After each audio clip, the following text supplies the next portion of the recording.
Recently, I watched a documentary called Plastic Oceans, and it brought up some serious issues about capitalist overproduction, the use of fossil fuels, oils, gas products in the creation of plastics, durable plastics that the documentary and lots of our experiences name as being part of the waste cycle that goes into our oceans. Plastic oceans really raise to a high level and a high illumination some of the problems that are coming up with that, and the great amounts of plastic that are washing up not only on our shores but are creating these garbage patches that are in the gyres, these circular currents of water that are happening in the Atlantic, in the Indian Ocean, in the Pacific Ocean.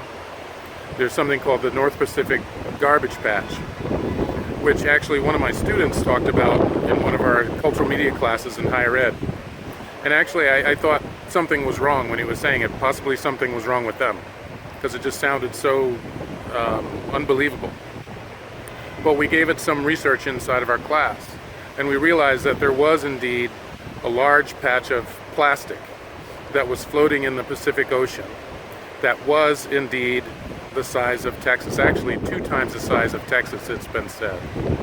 Now, that patch of plastic is not something you can generally see from the air or from the water, and it's not something you can stand on. It's been called a floating island. But what it is a mass of floating plastic of all kinds of sizes, from the nurdles that they use in basic making of plastic products, to broken down bits of plastic from other kinds of products, to lighters, to what are they called, milk crates. All kinds of things are floating around in this garbage patch. But this documentary, I feel, is really important for us to look at right now. And even more than that, it's really important to look at how we are creating and sustaining and validating these systems of plastic production and plastic waste. We know now that about 80% of the plastics that are created do not get recycled. They are ending up in the waste stream.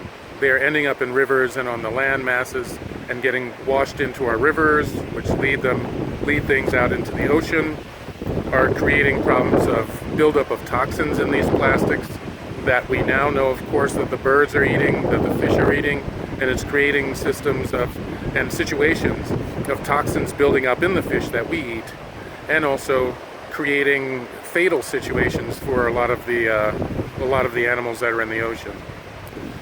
One of the most heartbreaking scenes in that documentary was when they saw a whale that was beached, and the whale was actually dying. It had ingested enough plastic where it could not digest, obviously it could not digest the plastic, but could not digest any food anymore because it was full of plastic. So they actually watched it take its last breath there on the beach. And that actually is just emblematic, as heartbreaking as that is, that's emblematic of the destruction that's happening, not only within the oceans, but within the rest of Mother Earth. In these situations where we have capitalist systems set up to create these plastics, and yes, we all benefit from their use. The phone that I'm holding right now has an amount of plastic in it, built into it.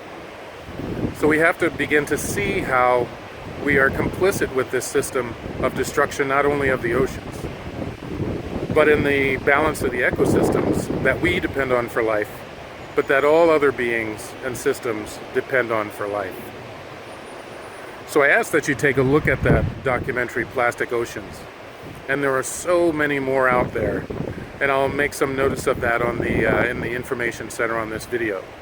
Things for us to look at.